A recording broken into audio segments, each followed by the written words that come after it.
why we have such a crisis. We are definitely in the center of hell. It's called Skid Row. Though you're homeless, someone's gonna bring you food every day. You really never have to depend on yourself. California spent $22 billion to fix the problem. And the money is disappearing. A lot of people can't even, not even the governor of California knows where the money went. Please put your pants on. This is Skid Row, located in downtown Los Angeles, California. More than 6,000 homeless people live here, in the streets, in tents, and on the ground. Downtown LA. We just need more of it because every day more people are becoming homeless than are getting housed. The systems aren't working. The cause of homelessness is... The state of California is the fourth largest economy in the world, as if it were an independent country. Its economy surpassed Japan's in 2024.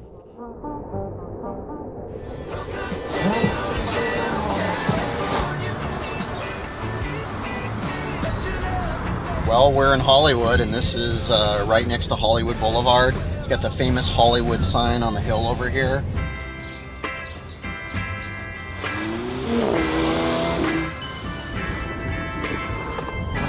There's just a lot of wealth here. This is where a lot of famous actors and actresses live because this is a major film studios are here.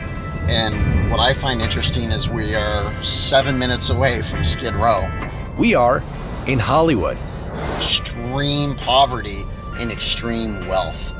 It's almost just like there's this line, and the second you cross it, everything changes. There are now an estimated 2 million homeless Americans. So we are in LA downtown, and a lot of people around us in the street. We're gonna see their stories. Absolutely, looking forward. We walk the streets of Skid Row. We'll go in here.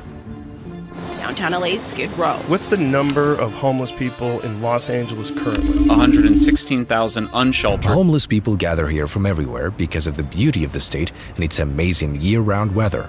Today we'll learn about the stories of organizations, government funding, drugs, mental illness, People come here to die. and the veterans who ended up living on the street. Describe what it felt like living in Skid Row for 7 years. It's not all bad as you think. You get to know everybody. Nobody never goes to sleep. There's always somebody around. Being down here, for honestly, is a give and a take because though you're homeless, someone's gonna bring you food every day. You really never have to depend on yourself.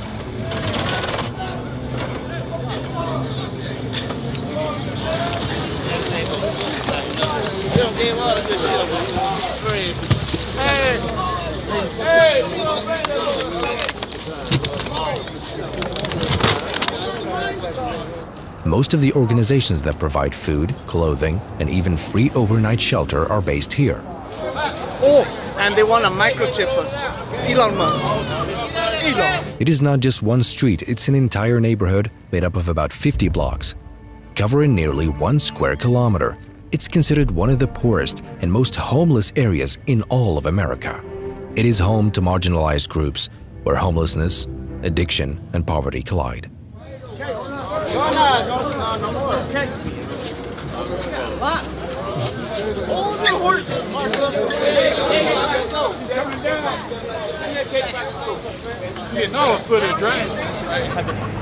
So this is like a feeding frenzy. It's almost animalistic. You have all these people diving at food as if they're starving. It's just this complete chaos, just grabbing and scratching at food and stuff. This helps me understand what they really think of the homeless out here. Is they're animals anyway. So why not just like let them? Why not let them act that way?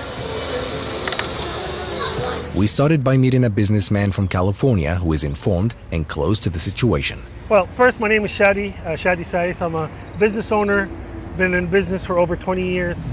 And the problem has been the free money and free food and all the benefits by being here.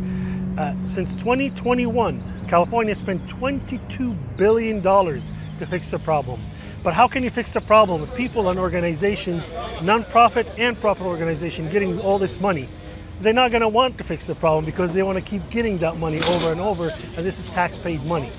And then there's another issue. Why Skid Row? Skid Row is called a dumping homeless area. Sadly, this is a sad word to say, but yes, some other counties put a bunch of homeless in a bus, pay him money, and dump him in Skid Row because that's the area where there's most of them living. They have tents everywhere, all this craziness. It's unbelievable. In the richest state in the world with GDP over $5 trillion, the problem is solvable, but politically is not a good idea. The people who live here are not all addicts. Each person has a story. Some are veterans who didn't get support after the war Second World War, the Korean War, and the Vietnam War. and ended up here.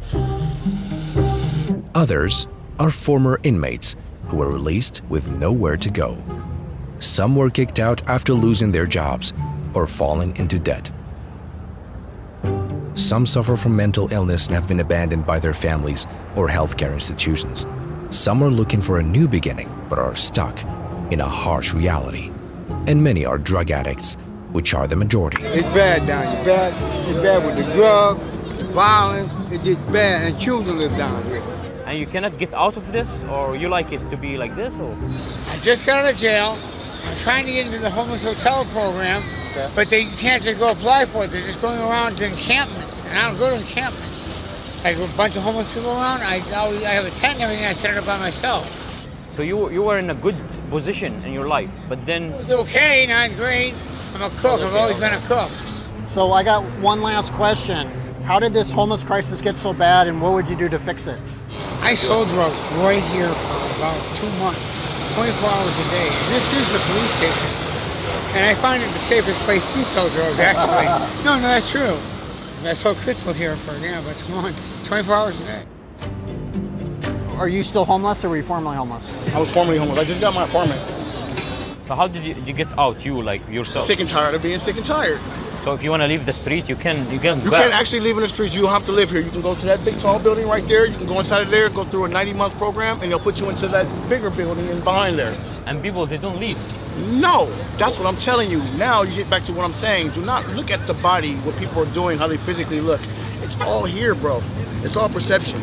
If you grab anybody right now, anybody, and you grab them and you say, you know what, I got you. And in your mind, I'm gonna pick them up, we're gonna get them a shower, we're gonna get them something to eat, we're gonna put them in a place to stay. You come back in 1 week, there may be a tent in the middle of that apartment. It's mental. You know, everybody's trying to pick up a body and take it in here. Okay, thank you. But most of the people that you put up in there can't end up paying their rent, and they come right back outside. Imagine they broke the fire pump just to shower here.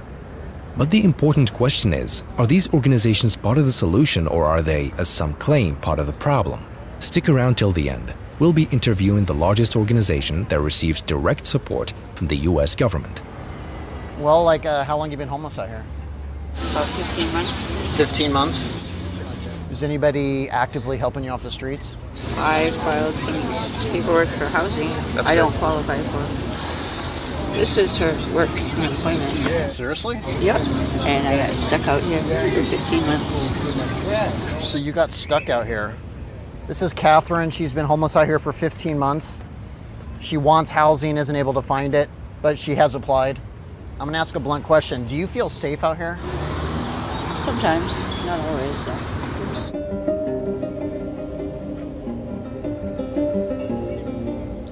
Even this family. We came for the American dream, but look, this is not the American dream. In reality, we came here to be unemployed, discriminated. Look at all the things that are happening now with Trump. We just want to work here. We're not here to harm anyone. We simply want to work, to provide a better future for our children. Look where we are with children. We arrived here 3 months ago, and people told us about this place, so we came here every day because here we can get help as we look for a job. The only thing we want is a future for our children. We crossed the jungle. It was difficult to cross Mexico. We were kidnapped, but we are alive thanks to God. Look at us now, dealing with all those things with Trump. He wants to deport us all. He wants to deport all of us. At least we have the permit to work here. Social security. And all the news that we see daily of Trump saying those things will not be valid anymore. We live in fear every day because the only thing we want is to work. But somehow, we're being accused with all the news, the fear, because of the place where we are. ICE might suddenly appear here, but we're going to move forward and ask God for health. That's the only thing we ask Him for.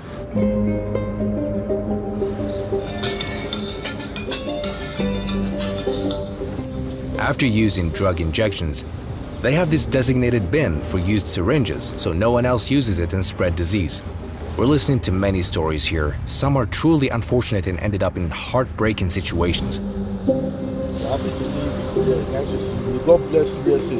One moment before we get back to the video. We were filming. Check out this traditional attire. We filmed Ora farming and his story from a small village to global fame. We didn't use roaming when we went there because it is very expensive. We used an eSIM card through the company of Airalo. It's an eSIM card that you don't need to buy from a shop and you don't have to change cards. I signed up in the app before the trip and chose the right package for Indonesia. I use eSIM in most countries, like in the trip to China.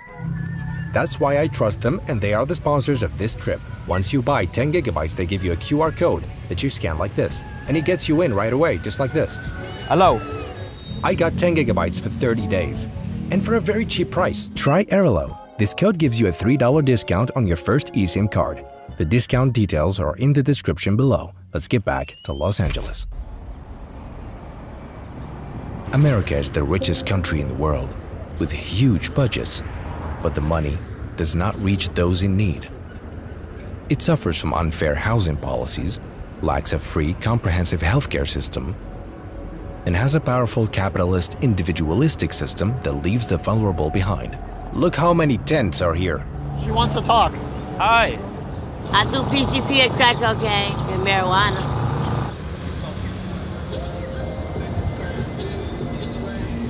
I'm the queen of Skid Row. My name is Stephanie Arnold Williams. The Queens. The queen. All right. 13 years. I've been here because you can never end homelessness. Because the name of it is, I call it the White House. Let's go out here in front. I call it the White House because the government's not doing their job properly. This is the White House Community Center. You can drop off food donations to the homeless, and welcome to the White House.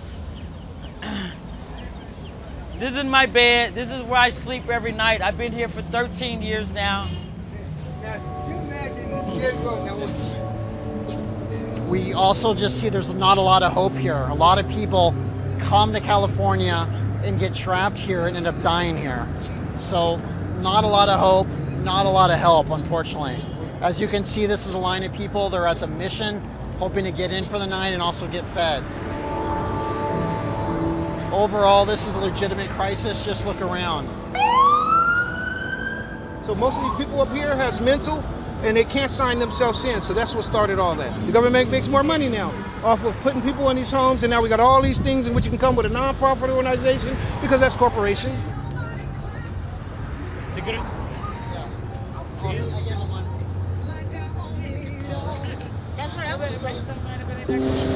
So, but you, how long were you out? Since 2014 till now, right now. It's sad, but it's true, is they want to. When you get free money, free food, nobody tell you what to do. And you're living in a beautiful weather, green grass, comfortable places. I know, why would I want to not be a homeless? And there's another problem that nobody talks about. Some of the really dangerous criminals are homeless. They're hiding into being homeless because they don't have to have an address, no name, no ID, nothing. How long have you been out here? I've been out here for almost a year. You said what? What were you doing before this? I was in jail. Do you see that car? There's a couple in it, sitting in a BMW. They're using drugs inside the car. This is where you get the drugs. Why they choose this place? Because it's tolerant, because no one's going to stop them. This is for rich kids come down, run from their mom and daddy, and they come down Los Angeles, California, and they decide to smoke crystal. This is a police station. It is completely surrounded by homeless and drug users and crime and chaos. There's a sense of lawlessness that's going on in this community.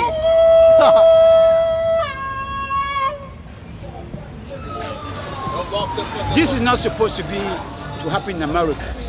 My tax money goes in their pocket. The congressmen, the senators, the president, the mayors, I pay. California is richer than Spain, than Italy. How come people sleep on the fucking concrete? Again, organization, with all respect, and you might be upset about it, is, well, you just think about it. It's my common sense. If you're getting so much money, why would you want to solve a problem? Now, we'll visit one of the organizations. Yeah, one of the largest homeless nonprofits in Los Angeles, to find out why we have such a crisis. How do people walk through this every morning? Like this. It's open? This is the organization. We're going in now to understand more.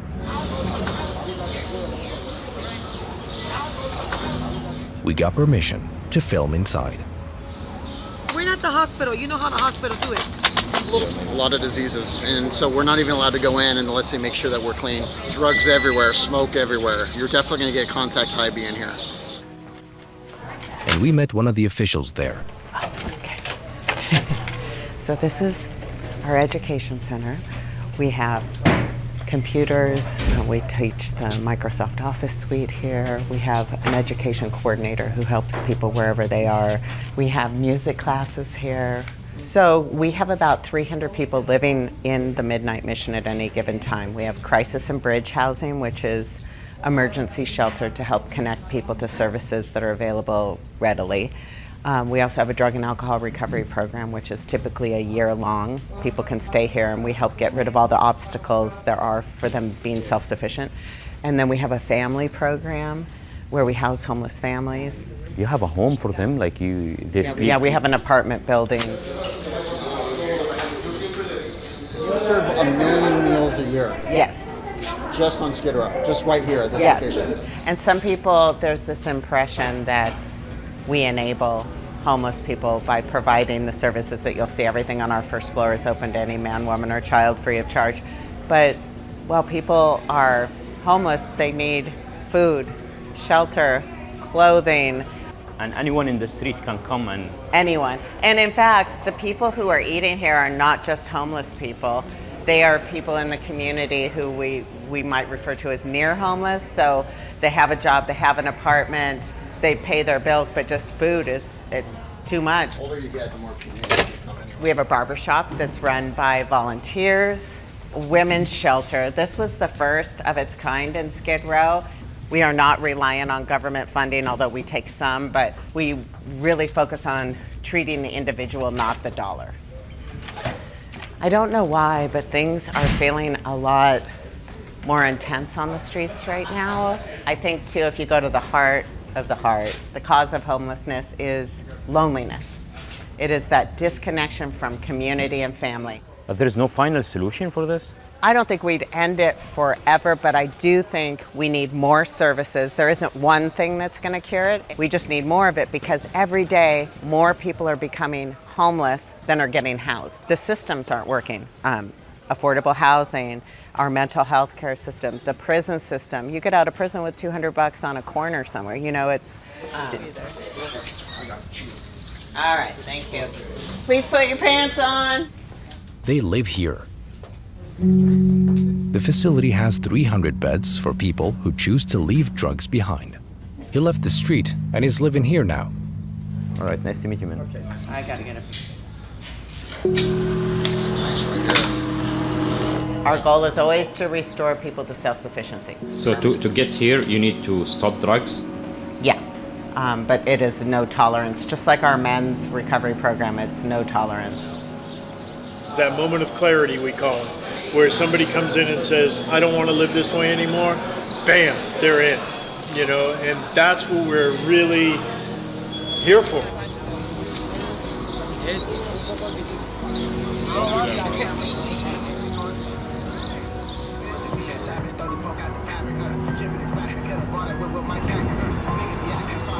Between torn tents and dirty sidewalks lie untold stories in the heart of a dazzling city. For some, The light faded without a sound. Do you want to move to another country or another city? I want to move to another planet. Another planet? And Feel me? How you do your little documentaries? I do this every day without the camera. How did this crisis get so bad? Who's to blame and how do we solve it? You can't blame nobody but yourself. You feel me? You are the ruler of your own destiny. You feel me?